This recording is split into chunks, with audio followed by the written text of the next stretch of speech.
Welcome ecopenny viewers to Bathurst Showground. I'm going to see Craig Reucassel from War on Waste. He's going to be giving a talk soon. Can't wait for it.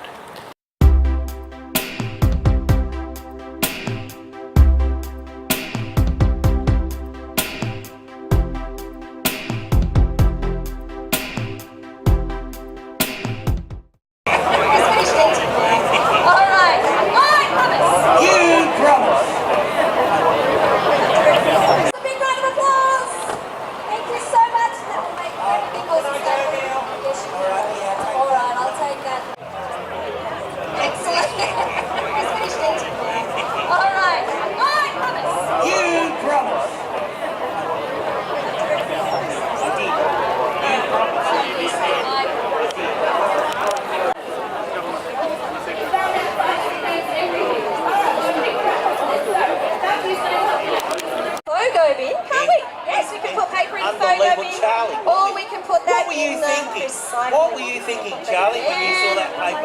Was it the colour in the paper? No. And our last thing, a carrot. Which bin should that go in? The pogo bin. The fogo bin. So we'll put the carrot over here on the fogo bin. Very appropriate. Put two hands out for me. Yep. You're going to hold on to his tail nice and tight. Feel how muscly that is. You're going to hold on to his jaw. Feel the hard bits? Yeah, that's going to support him, keep him from wriggling. Then, Matt's going to help me out, because Matt's going to bring him round for you guys to have a pat. So I'll come round with you for a little bit, and then I'm going to trust you to do the rest of the work. That sound good? He's like, yep.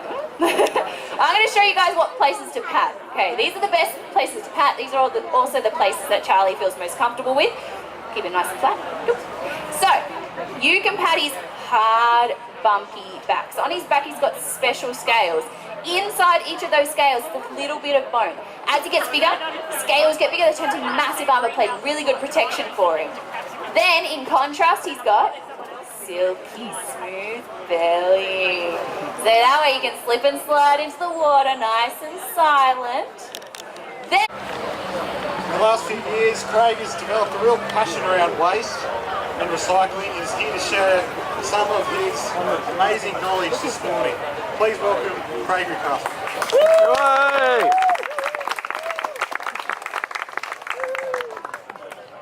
Thank you. You called me in a photo session. Thanks for coming out. Thanks for coming along.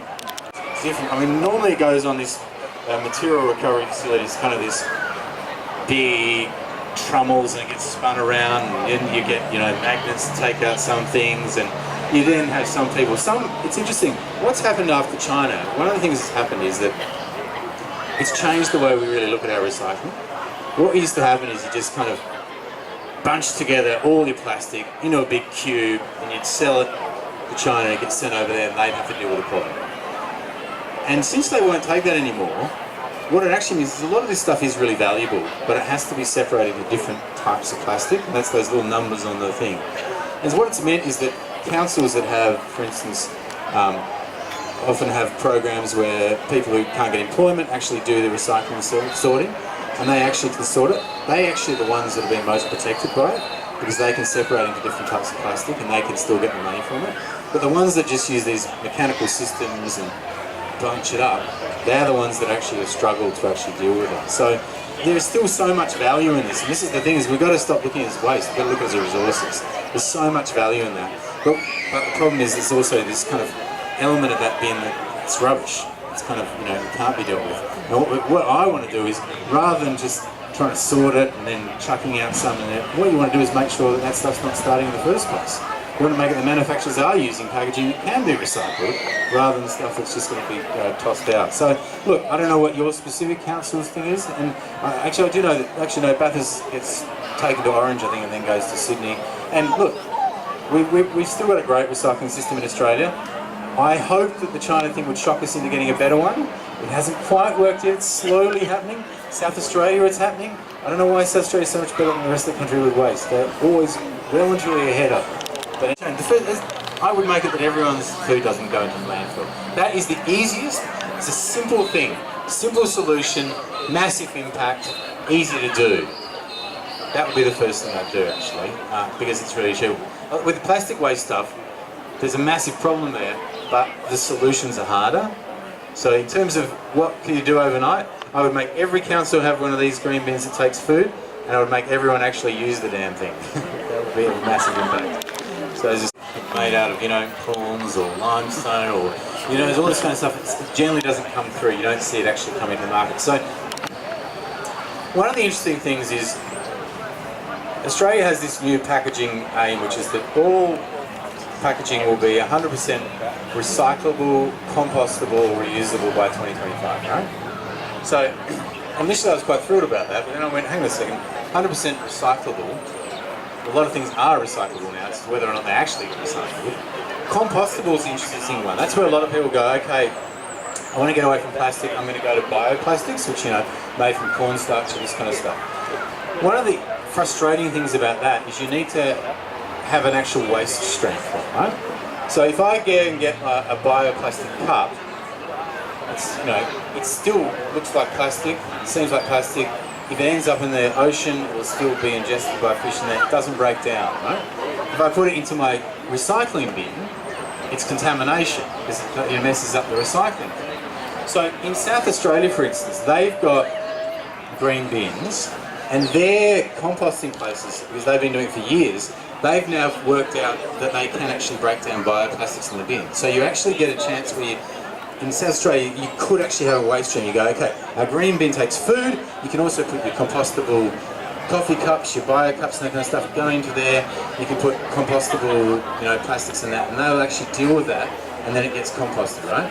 So that's actually a solution, but in New South Wales, most of the places that take the food waste don't take the bioplastics in that, so there's no actual waste stream, so it doesn't. Say your name, say your name. Go!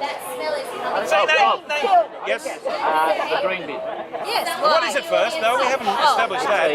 Bin banana. Yes, well done. And which bin does it go in? The green bin. And why? Because it's Food waste. Yes. Thank you. Yes, well It's done. organic. And it gets turned into...